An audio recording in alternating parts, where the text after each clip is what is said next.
بے قراری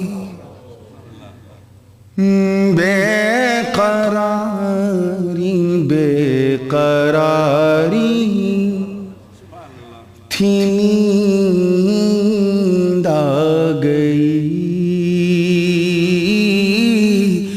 بے قراری بے قراری تھی نیند آ گئی لب پہ جب ان کا نام آ گیا بے قراری تھی نیند آ گئی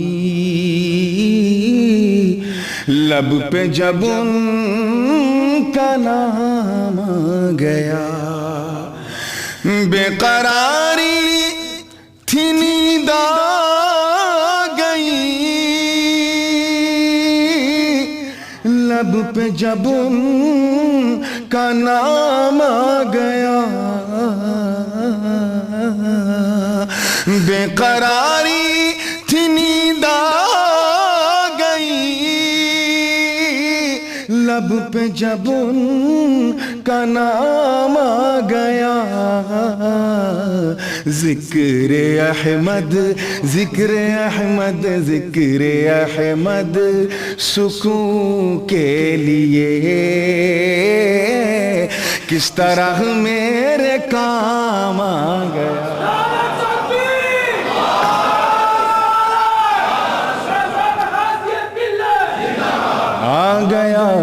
ذکر احمد سکون کے لیے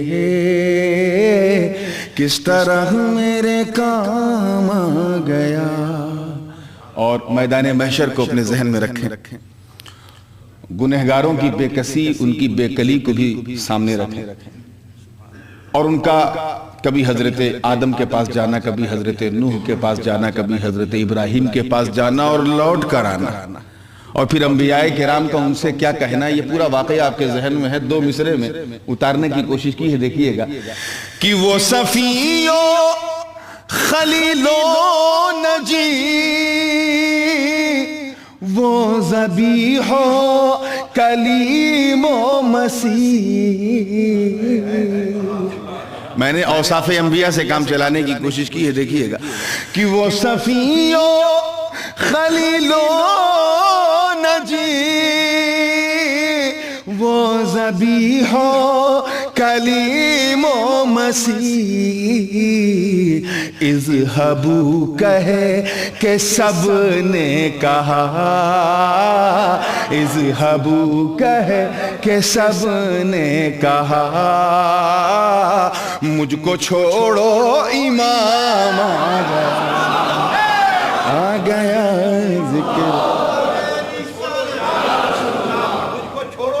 اذهبوا کہے کہ سب نے کہا مجھ کو چھوڑو امام آ گیا ذکر احمد سکون کے لیے کس طرح میرے کام آ گیا اور یہ بالکل میلاد پاک کے رنگ میں ڈوبا ہوا شعر ہے اور اس شعر کی خوبی یہ ہے کہ سن کر جس کا چہرہ کھل جائے ایسے ہی جیسے آپ کا ابھی کھلا ہے جس کا چہرہ کھل جائے سمجھ جاؤ اپنا اور کسی صاحب کا یہ شعر سننے کے بعد اگر چہرہ اتر جائے ویسے امکان اس مسجد طیبہ میں ایسے لوگوں کا آنے کا کم لیکن غلطی سے کوئی آ جائے اور چہرہ اتر جائے تو سمجھ جانا اپنا تو نہیں لگتا کہیں اور سے آ گیا تو شعر سننے کے بعد دائیں بائیں کا انوائرمنٹ بھی دیکھ لینا کیا لے کے آیا یہ کینہ لے کے آیا ہے یا آقا کا مدینہ لے کے آیا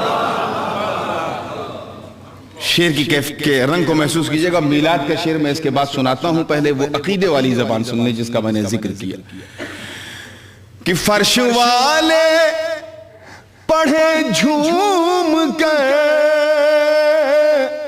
عرش والے کہیں لب بلب، توجہ چاہوں گا، فرش والے پڑھیں جھوم کر، عرش والے کہیں لب بلب، مصطفیٰ جان رحمت پہ جب مومنوں کا سلام آ گیا،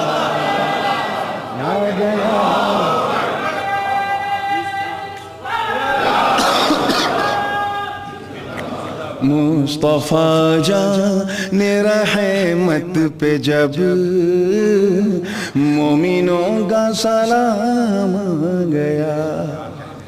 یہ بات تو طے ہے کہ جب سے اللہ نے اس کائنات کو بنایا، حالانکہ اس وقت جب بھی نہیں تھا، یہ صرف تقریب فہم کے لیے آپ کو سمجھایا جا رہا ہے، جس وقت کن کہہ کر اس کائنات نے فیکون کا تاج پہنا، تب سے لے کر کے سرکار کی میلاد تک اور سرکار کی میلاد سے قیامت تک، اس سے اچھا چھڑ، اس سے اچھی گھڑی، اس سے اچھی ساعت اس نیل گگن نے دیکھی نہیں جس ساعت میں آمنہ کا لال دنیا میں آیا۔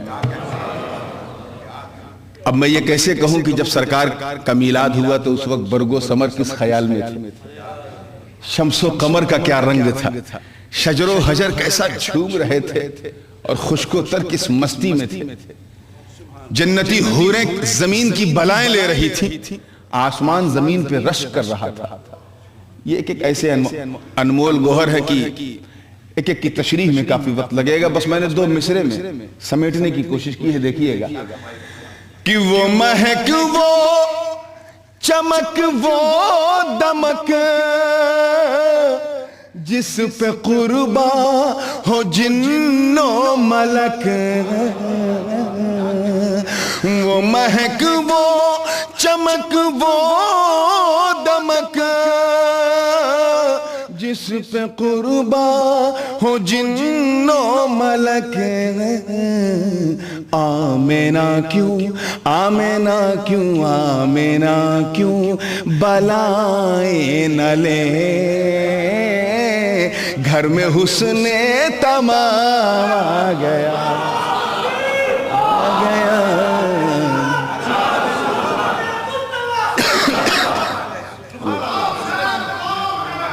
آمین۔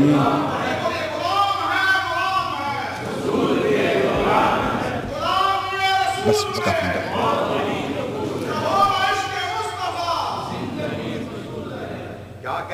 آمینہ کیوں بلائیں نہ لے،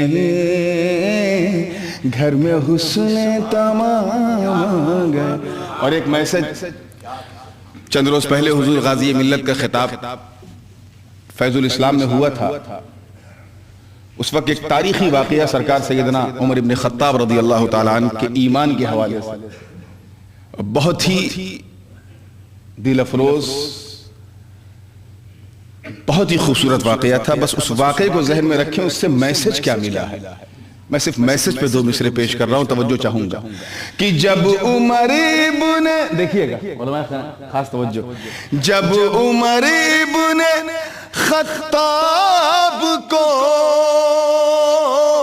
نور وحدت ملا آپ سے، جب عمر ابن خطاب کو نور وحدت ملا آپ سے، دو جہاں کی، دو جہاں کی، دو جہاں کی ملی نعمتیں، دل میں جب احترام آ گیا،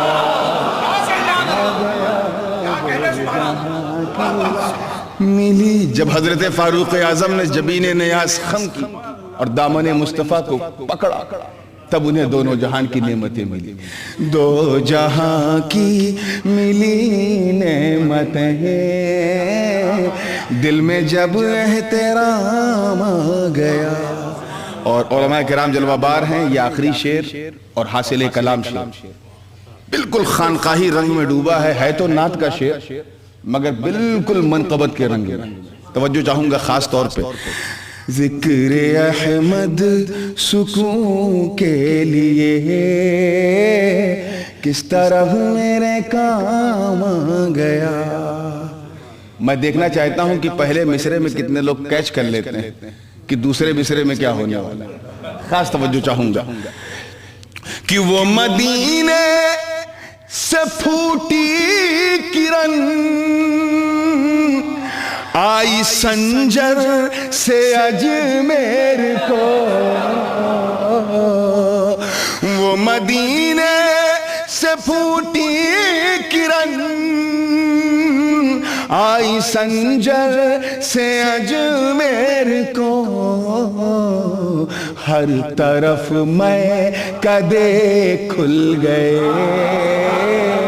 ہر طرف میں کدے کھل گئے. سب کے ہاتھوں میں جام آ گیا, آ گیا. اس کو یوں بھی کہہ سکتے ہیں کہ ہر طرف میں کدے کھل گئے, خانقاہی نظام آ گیا, آ گیا.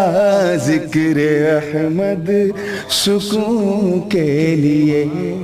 اب دل تھام کے سنیے گا, یہ مقطع ہے اور بہت نازک ہے, اور بڑے بڑے اساتذہ اردو زبان کے یا تفقہ فی الدین کے مالک, ان کے سامنے میں نے یہ کلام سنایا بھی ہے, اور اس مقطع کو انہوں نے حاصل کلام کہا, دعائیں بھی دی. یہ اتنا نازک مقطع ہے, اتنا نازک مقطع ہے کہ پہلے مصرے پہ اگر آپ نے نتیجہ نکال لیا تو لینے کے دینے پڑے. اس لیے میں چاہتا ہوں کہ جب پہلا مصرع ہو تو آپ چپ رہیں, دوسرے مصرے کا انتظار کریں. اور میرا دعویٰ ہے کہ دوسرا مصرع پورا کان تک پہنچے گا بھی نہیں کہ پورا مجمع سبحان اللہ کا. بہت نازک شعر ہے. علماء جانتے ہیں کہ معطوف معطوف علیہ کے درمیان جو یہ حرف اور ہے, یہی قابل غور ہے شعر میں. اسی لیے معطوف پر کوئی عقیدہ اس وقت تک نہیں بنایا جائے گا جب تک کہ اور کے بعد معطوف علیہ کا ذکر نہ آ جائے. تو پہلا مصرع جو ہے یہ معطوف علیہ, دوسرا مصرع معطوف.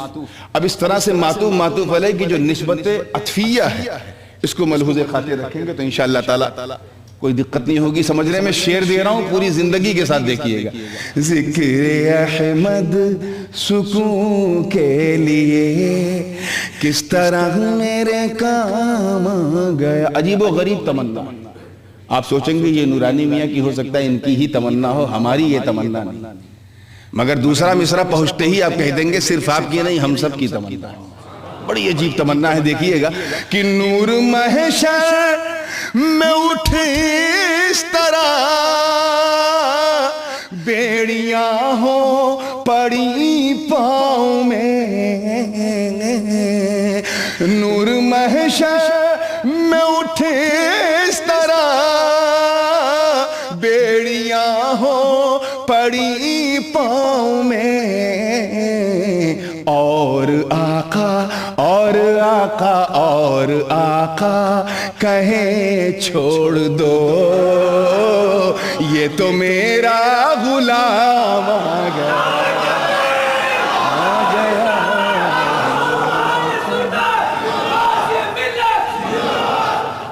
اور آقا کہے چھوڑ دو یہ تو میرا غلام آ گیا, آ گیا. بے قراری تھی نیند آ گئی, لب پہ جب ان کا نام آ گیا.